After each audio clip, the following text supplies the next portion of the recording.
Ferrari has taken the wraps off the much awaited and much talked about Purosangue. It's a model that will operate in the same space as the Lamborghini Urus and Aston Martin DBX, though Ferrari refrains from classifying the Purosangue an SUV. Rather, Ferrari simply refers to the Purosangue as its first ever 4-door, 4-seat model. Over this video, we'll quickly run through the key points of the most versatile Ferrari ever. First things first, Ferrari says the Purosangue's sports car-like front mid-engine position and rear-mounted gearbox that enables a 49:51 weight distribution is one among many elements that make it very different from the current lot of high-performance SUVs. Having seen the car in the metal at Ferrari's design headquarters at Maranello, I can also tell you the Purosangue is not your average super SUV in look. Lower in its roof than an Urus, the Purosangue looks like a Ferrari sports car on stilts, and the effect is mega. It's the larger elements shaped by the need to minimize drag and optimize airflow that define the Purosangue's look. You'll find an interpretation of the very much in vogue split headlamp arrangement, with the upper LED DRLs flanked above and below by air vents, with the main headlights positioned lower down amidst large air ducts.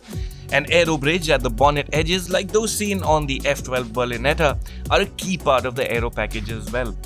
You won't find SUV-like angular queues or upright pillars on a Purosangue. There's a glorious flow to the roofline, and you'll even note a slight visual connect to the SF90 Stradale in the tail lamps. In all, the Purosangue is unlike any Ferrari before, yet is unmistakably a Ferrari in look. And when Ferrari does back doors, it does them in style. The Purosangue's back doors are rear hinged and open with a welcoming gesture.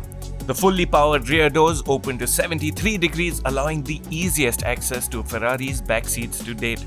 The two individual rear seats, adjustable for position and backrest angle, put passengers in a sporty seating position, though the seat squab isn't the most generous. Space at the back isn't as generous as an Urus, but the optional electrochromic glass roof does lend the cabin an airy vibe. A rear center console between the seats packs in seat options, and you also have access to the 473-litre boot from the back seats. The best seat in the house is the one for the driver. From the driver's seat, you get a good view of the road, though you won't be towering over fellow road users. Think mid-size sedan seating position. All controls fall easy to hand, with driving modes and other settings housed on the steering wheel itself. The front passenger will also feel involved in proceedings, courtesy a dedicated display on the dash. In fact, the passenger section of the dash mirrors the driver's side. Ferrari's unique approach to the Purosangue, Italian for thoroughbred, is also reflected in the choice of engine. While high-power twin-turbo V8s are the norm in the performance SUV segment, the Purosangue will launch with a new 65-degree 6.5-litre naturally aspirated V12 petrol engine. The engine produces 725 horsepower and 706 Newton meters. Ferrari officials say a riveting soundtrack was a must-have for the project, and a V12 it had to be.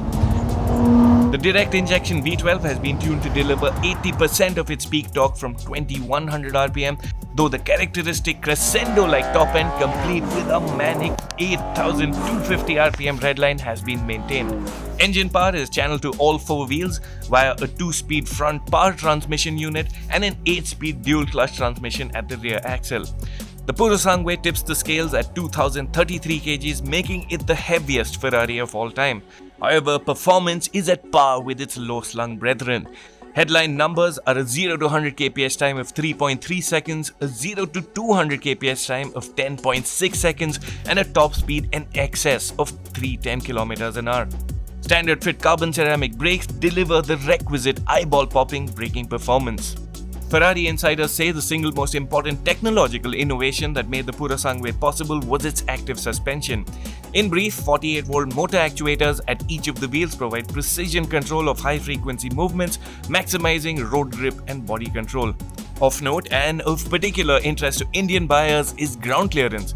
The Purosangue offers 185mm of unladen ground clearance, and a lift option will add in an additional 30mm up to 80 km per hour. Ferrari has tested the Purosangue in varied conditions, but the emphasis is on it being a sports car first. There are no off-road modes, it rides on high-performance tires, and there's no rough road package or special underbody protection either. The Purosangue is the first Ferrari, however, with hill descent control. Also part of the Purosangue's box of tricks is torque vectoring at the front axle, an E-diff at the back, and four-wheel steering that allows the rear wheels to turn independent of one another. Purosangue deliveries commence in Europe in the second quarter of 2023, and right-hand drive markets like India will get the car only in the latter part of the year. Last but not least, prices. Based on pricing revealed for the European market, the Ferrari Purosangue is expected to start upwards of, hold your breath, 6 crore rupees in India. A Lamborghini Urus, for reference, starts at 3.3 crore rupees. Bundling performance with never seen before practicality, the Purosangue will be the most India-friendly Ferrari ever. And we can't wait to drive one right here.